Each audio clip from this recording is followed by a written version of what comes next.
Bom, gente, vamos continuar aqui a nossa deliciosa incursão nos crimes contra a administração pública. E hoje o assunto é tráfico de influência, artigo 332 do Código Penal. Eu já adianto que tráfico de influência provavelmente não é o que vocês estão pensando, né? Porque o seu tio dentista ele tem um conceito de tráfico de influência que, como eu já comentei com vocês em vídeos anteriores, se aproxima muito mais do conceito legal de advocacia administrativa, tá?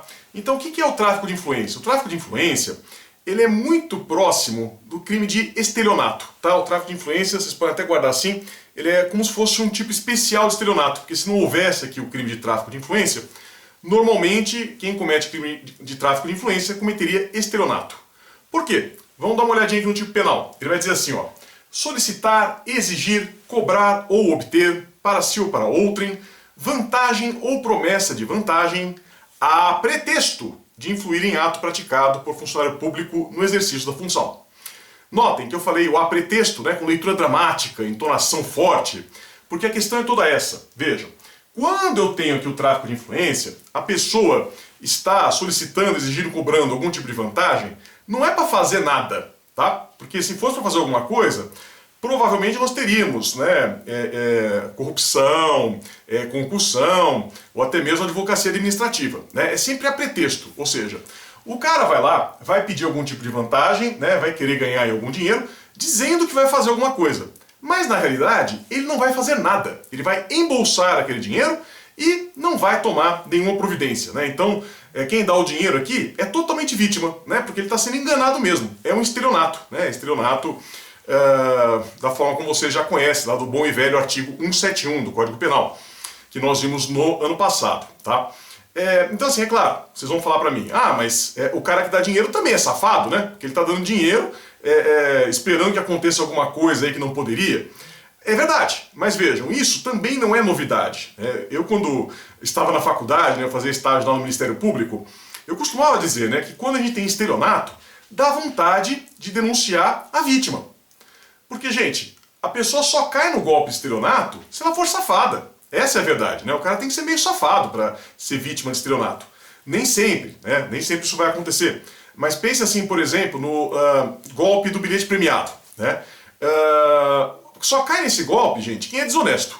Porque uma pessoa honesta jamais vai aceitar comprar um bilhete que vale 10 milhões de reais por 10 mil reais, né? Porque a pessoa está comprando porque está achando que vai levar uma vantagem, né? Está achando que vai ganhar um dinheiro fácil. Então, nesse sentido que eu digo, né, que no estelionato também normalmente existe aqui uma certa desonestidade da vítima. E aqui, no tráfico de influência, é a mesma coisa. Então a vítima vai pagar, né, de uma maneira meio desonesta, achando que quem recebe o dinheiro vai fazer alguma coisa errada lá dentro da administração pública, né? Quando na realidade a pessoa não vai fazer nada, tá? Notem, né, que aqui, diferentemente do que acontece no crime de advocacia administrativa, eu não preciso que o sujeito ativo seja funcionário público. Pode ser qualquer pessoa mesmo, que vai lá e fala, não, você me dá um dinheiro, eu tenho contatos, tenho conhecimentos lá dentro da prefeitura, vou resolver o seu problema, você vai ver como as coisas vão andar muito mais rápido, e o cara na realidade não faz nada, né? Muitas vezes ele até já sabe, por alguma informação, que o problema da vítima já está resolvido, ele pega o dinheiro, logo em seguida a vítima fica sabendo que o problema dela foi resolvido, ela pensa que foi por causa do dinheiro, e na realidade não. Se ela não tivesse dado o dinheiro, teria sido a mesma coisa, não teria acontecido nada, tá? Então qualquer pessoa mesmo pode ser ou não funcionário público, né? Como vocês já notaram, não estamos mais naquela parte dos crimes funcionais. Estamos falando aqui de crimes que podem ser cometidos por funcionários públicos e também por outras pessoas, sem nenhum problema, tá? Cuidado, gente, que se esse tráfico de influência, né, for relacionado a juiz, jurado, Ministério Público, aí já vai ser outro artigo. É o artigo 357, né, exploração de prestígio, e não mais esse artigo 332 que a gente está vendo agora nesse momento, tá? Cuidado sempre com esses artigos que são parecidos e que são complicados. E depois temos aqui ainda que a pena é aumentada pela metade se o agente alega ou insinua que a vantagem também é destinada ao funcionário, né? Então, é uma situação que acontece de vez em quando, né? O Brasil é um país que tem algumas pessoas muito honestas, né? Então às vezes você vai ter essa situação. Qual seja, digamos assim, por exemplo, que você está tirando carta de motorista e aí o instrutor da autoescola fala para você, olha, né, o Detran sabe como que é, né? Só pagando. E aí ele pega um dinheiro com você, dizendo que é para o examinador do Detran, para que o examinador aprove você. Só que na realidade o instrutor da autoescola sabe que você dirige muito bem e que você vai passar de qualquer jeito no exame. Então ele pega esse dinheiro, você dá o dinheiro, você passa, né, achando que passou porque pagou, e na realidade não, né, você passou porque você dirige bem, passou porque você sabe dirigir. E aí você acaba tendo aí essa forma de pena aumentada, né, porque o coitado lá do examinador do Detran vai ficar com fama de corrupto, sem ser. Né? Porque ele não está pegando dinheiro, na realidade ele não está sabendo de nada disso. Ele está examinando você, fazendo o trabalho dele e ficando com uma fama indevida de corrupto, né? Com uma fama indevida de gente que faz coisa errada, né? Quando na realidade ele não fez absolutamente nada de errado, né? Ele está totalmente inocente, né? E ignorando essa situação, tá? E aí aumenta a pena. Aí a pergunta que vocês podem fazer, mas e se o dinheiro for para o examinador mesmo? Aí é outro crime, né, gente? Porque notem, aqui tem que ter esse apretexto que eu falei para vocês no começo. Se não houver esse apretexto, então a gente não vai falar aqui em tráfico de influência. Então o que é? Corrupção mesmo, né? Corrupção ativa. Você está oferecendo dinheiro para um funcionário público, tá? E aí no caso seria uma corrupção ativa praticada em concurso de agentes entre você e o instrutor da autoescola, tá? Então aí, na realidade, você vai ter duas situações, né? Ou vai ser corrupção, ou vai ser tráfico de influência. Depende, né, se o dinheiro vai mesmo para o funcionário público ou não, né? Isso que a gente tem que observar aqui no caso concreto, tá bom? Avançando, já que falamos de corrupção ativa, vamos aprofundar aqui o nosso estudo de corrupção ativa, entender exatamente o que diz o artigo 333 do Código Penal. Que vocês já sabem, né, gente? Eu já em vídeos anteriores comentei com vocês lá que, ao contrário do que o seu tio dentista pensa, aqui no Brasil nós não temos um crime de suborno, né? Um crime de subornar as pessoas. Na realidade, em princípio, seriam 3 crimes, né? Concussão, que nós já estudamos, corrupção passiva, que é o crime do funcionário público, e agora que nós vamos ver, né, a corrupção ativa, né, que é o crime do particular. Tá? Então notem, né, que aqui já é meio que uma exceção à teoria monista, porque, conforme vocês já sabem, eu já expliquei para vocês lá atrás, é perfeitamente possível que eu tenha no mesmo ato, né, a corrupção ativa praticada pelo particular e a passiva praticada pelo funcionário público. Tá? Então, eu posso, num ato, né, o particular vai lá e dá um dinheiro para o funcionário público, isso é corrupção ativa. O funcionário público aceita aquele dinheiro, é corrupção passiva. Você pode ter os dois crimes juntos, né? Então vai ser que uma exceção aqui é a teoria monista, porque não é o mesmo crime para todo mundo. Mas notem também, conforme eu já tinha adiantado, que não necessariamente esses crimes vão acontecer ao mesmo tempo, né? Não necessariamente esses crimes vão ser um companheiro do outro. Eu posso ter só corrupção ativa, posso só ter corrupção passiva, ou posso ter as duas juntas. Para entender isso melhor, vamos dar uma lidinha aqui no tipo penal. Ele fala assim, ó, oferecer ou prometer vantagem indevida a funcionário público para determiná-lo a praticar, omitir ou retardar o ato de ofício. Então, a ideia, vocês já entenderam, né? O que está sendo proibido aqui? Eu dar algum tipo de vantagem para o funcionário para ele fazer ou deixar de fazer alguma coisa. Até aí tudo bem, né? Agora, o que é interessante que vocês notem, né, para configurar esse crime? Que o verbo aqui é oferecer, e o segundo verbo que tem é prometer. Ou seja, muito importante, para que eu tenha corrupção ativa, eu preciso, de qualquer jeito, que exista aqui uma iniciativa do particular, né? Então, ele tem que começar. É mais ou menos quando tem briga de criança. Vocês aí que têm irmãos sabem disso, né? Ficam os irmãos no carro brigando, se matando no banco de trás. Aí o pai e a mãe viram para trás e brigam, falam, para! E invariavelmente, o que os irmãos dizem? Foi ele que começou. Então aqui é a mesma coisa. Eu preciso saber quem que começou, né? Quem que iniciou aquela corrupção, né, ativa ou passiva. Então assim, como eu já disse, se o funcionário público é quem pede, quem solicita, o particular, mesmo que dê o dinheiro, não comete crime, porque quem começou foi o funcionário público. Por outro lado, né, se o particular que começa oferecendo, então daí o particular comete crime, o funcionário público vai cometer se aceitar. Se ele recusar, só o particular comete crime. Tá? Então, importante que isso esteja aqui bem claro para vocês aqui nessa altura. Tá? Sujeito ativo aqui vai ser qualquer pessoa inclusive funcionário público, né? Então o fato do sujeito ser funcionário público não impede ele de cometer esse crime. Eu sou funcionário público, né? Eu não faço isso, mas eu poderia, né? É perfeitamente possível que eu ofereça algum tipo de suborno para o guarda na estrada, para ele não me multar, por exemplo. Se eu fizer isso, eu tenho aqui o crime de corrupção ativa, né? O fato de eu ser funcionário público não muda absolutamente nada, né? A gente vai ter aqui o crime de qualquer maneira, tá bom? Esse aqui é um crime que pode ser cometido de qualquer forma, normalmente é verbal, né?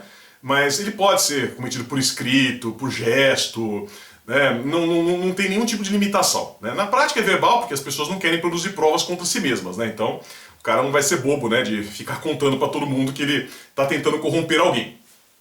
Mas saibam que pode ser livre, né? Depois, vou fazer aqui alguns comentários, né, que vocês podem até escrever no material que eu disponibilizei, que são os mesmos lá da corrupção passiva, que nós já estudamos algumas semanas atrás. Então, se eu tenho uma gratificação que é de pequeno valor, né, isso não é crime, né? Então uma gratificação que tem um motivo, né, que seja um pequeno valor, então se dá um presentinho lá de Natal, né, um presentinho de Páscoa, alguma coisa assim, isso não vai gerar aqui nenhum tipo de problema, né? O que não pode é se dar uma gratificação de 10 milhões de reais, né? Daí não é um pequeno valor, né? Muito menos que 10 milhões já não seria, a gente conversou já sobre isso. Pedir só um jeitinho, pedir para fazer um favor, né? Ou mesmo a recompensa, dei para vocês o exemplo lá também na corrupção passiva do funcionário da carrocinha que encontra lá o cachorro, você dá uma recompensa para ele, também não tem problema, né? Porque a recompensa é genérica. Então, assim, nesse tipo de coisa não tem problema, né? Para eu ter o crime, eu preciso necessariamente que esteja sendo oferecida uma vantagem indevida. Porque, em regra, gente, se o cara está dando uma vantagem indevida, está pagando um imposto, por exemplo, não tem crime, né? Ele está fazendo nada mais, nada menos do que a obrigação dele, está recolhendo lá um tributo que ele já teria que pagar de qualquer jeito. Então a gente não vai falar em responsabilização criminal aqui nesses casos, né? E, de novo, vai ter aquela discussão, né, sobre qual tipo de vantagem que seria. Entendo, vou repetir aqui de novo o que eu já tinha falado no crime de corrupção passiva, que pode ser qualquer coisa, né? Então normalmente é dinheiro, ou alguma coisa que pode ser quantificada financeiramente. Mas pode ser uma vantagem moral, pode ser um favor sexual, né? Nada disso vai afastar aqui esse crime de corrupção ativa, tá? Entendo eu. E uma outra questão, né, que tem até a ver com o que nós estávamos vendo agora há pouco, quando falávamos do tráfico de influência. Como que fica, gente, se eu ofereço um dinheiro para o funcionário público fazer alguma coisa que ele, por acaso, já fez? Então, por exemplo, eu sou dono de um restaurante, né, eu pretendo abrir um restaurante, eu preciso que saia a licença, eu acredito que o funcionário público não vai fazer a licença sem eu pagar, eu vou lá e ofereço uma vantagem para ele. Só que a licença já estava pronta, eu só não sabia que ela estava pronta, eu estava em erro, portanto. Então, o que vai acontecer? Não há crime aqui de corrupção ativa, tá? Então, por mais que eu tenha sido sem vergonha de oferecer dinheiro lá na administração pública, o que nós temos aqui perfeitamente? Um caso de crime impossível, né? Não há como se falar em crime aqui, é um crime impossível, né? Porque eu tenho que dar o dinheiro para o funcionário público fazer ou deixar de fazer alguma coisa. E não é isso que acontece aqui, né? Na realidade, o que nós temos, né? Um dinheiro que está sendo dado para o cara fazer uma coisa que já está feita, portanto é tão impossível quanto matar um cadáver ou provocar aborto em uma pessoa que não está grávida, né? Então é crime impossível.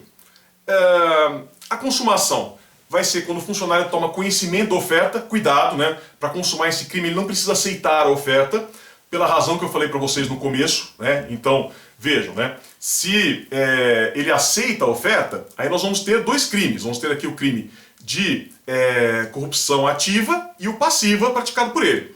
Agora, se ele recusa, é só o corrupção ativa. Então ele não precisa aceitar, tá? Ele aceitar ou recusar é indiferente aqui para nós, né? Basta que ele tome conhecimento da oferta. Aí a gente vai entrar naquela história de sempre, que eu já falei para vocês 722 vezes. Dá para ter tentativa? Então, na prática, difícil, porque se você pega e fala, né, já consumou. Se você não fala, está ainda na cogitação. Então, vai ter tentativa daquele jeito lá que você já conhece, né? Vocês até já adivinharam o que eu vou falar. Quando que tem tentativa? Quando o funcionário público, né, recebe essa oferta, né, por escrito, numa carta que é extraviada. Aí seria uma tentativa, seria um exemplo, né? Então, academicamente, né, se perguntarem para vocês, existe tentativa de corrupção ativa? Você vai responder sim, é possível a tentativa de corrupção ativa, né, mas difícil de ocorrência na prática, né. Cuidado aqui com legislação especial, né? Então, se falarmos aqui de testemunha, perito, contador, tradutor ou intérprete, é o artigo 343 do Código Penal, 10 artigos para frente. E se estiver relacionado aqui com voto ou abstenção, a gente aplica o artigo 299 do Código Eleitoral, tá?